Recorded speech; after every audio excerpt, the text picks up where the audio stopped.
Doing to say, please like, subscribe, and comment. And if you want to join the Patreon, you could join at patreon.com/but-I'm-not-a-trader. Spots are filling up. I only have tier 2 and tier 3 left, and they are limited and they are filling up.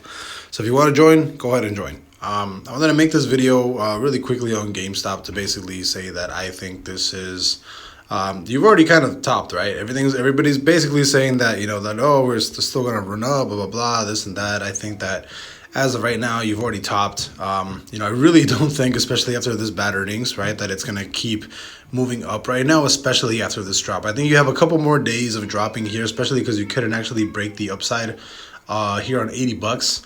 It's very simple, right? I think basically everybody that's holding their bags right now is gonna stay holding their bags for the next 3 to 4 years, right? I don't think there's two options here on GameStop. They say it goes to the fucking moon and molasses and the whole world collapses, because that's the theory, right? Or this goes back to normal and all the big money shorts the crap out of GameStop, right? And as far as the triggers, right, on the daily trigger side, right, every single daily trigger, you keep dropping for a couple of days. So I think the rest of the week you do start going back all the way down to at least like $18 on GameStop.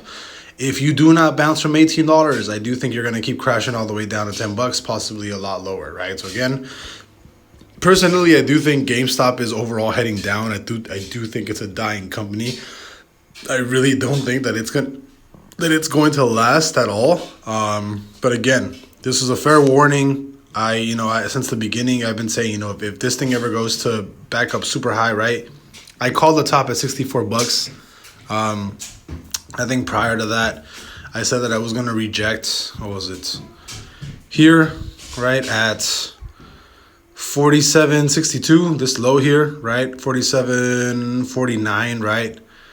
There you go, like around there. Perfectly goes back up, perfectly goes up here, right? Rejects, shoots back up, and I said if it breaks 47, it's going all the way back up to, right, to 64. It basically hit that resistance up here, right, went a little bit higher to 67, and then could just completely just dropped on earnings. And I think from now on, GameStop is just going to completely just go down the hole, right? That's basically what I'm thinking, right? I really do not think that you're going to be doing anything else from here, and I think this is the top, right? Obviously, do whatever you want. Take your own advice. Not a financial investor, trader, whatever. But, I think this is basically the last hoo-ha of GameStop, and it's all downhill from there. So I'll see you guys later. Bye-bye.